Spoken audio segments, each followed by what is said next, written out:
Genealogy is really about investigation. It's about being a detective. It's about following clues and looking for outcomes and consolidating what you find.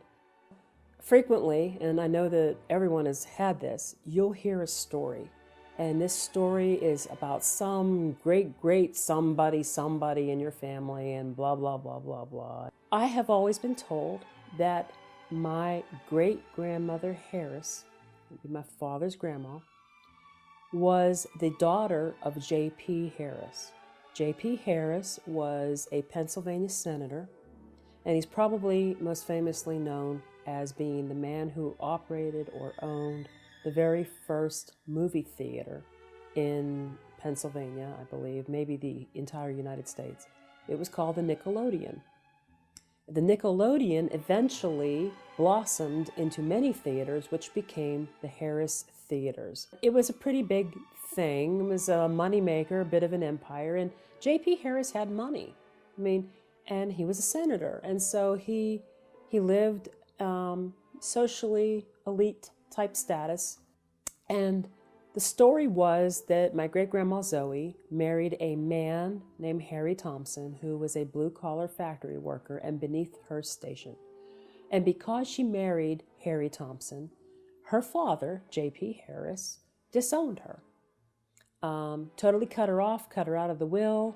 And the story was that even when she had children in the middle of the Great Depression and they were struggling to make ends meet, her father wouldn't even give them money to put shoes on the kids' feet.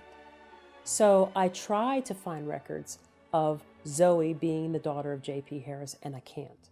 I have gone through census records after census records, and they release those census records 75 years after they're recorded. So I'm up to about the 1930s when I'm researching, and I'm not finding her in J.P. Harris's home. I have him, I have newspaper articles about him, stuff about his kids getting married. There's no Zoe. Zoe doesn't exist. Rick Seebeck, who works for WQED in Pittsburgh and maybe some other places, is very famous for doing a lot of Pittsburgh history documentaries. And he did a story that involved the Nickelodeon. So I contacted him and said, where did you get your information? He sent me to the Carnegie Library for information. I found a man online who said he went to school and rode a school bus with some of the Harris kids, and he could help me. But then when I told him my story, he vanishes. I never hear from him again. Well, finally, the 1940 census came out around 2015, 2016. I finally found Zoe Harris's information, and I was able to find the names of her parents, where her parents were from, and guess what? She is not the daughter of J.P. Harris. So this begs the question, who made up this story? Was it Zoe?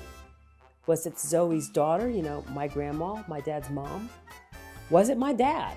They're all suffering from mental health issues, so somebody made this story up somewhere.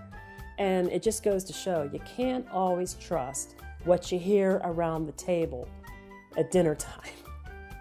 I was a little bit disappointed, but at the same time, I'm very happy that I was able to finally find out, who the real people are, because now I'm able to take it back a few more generations.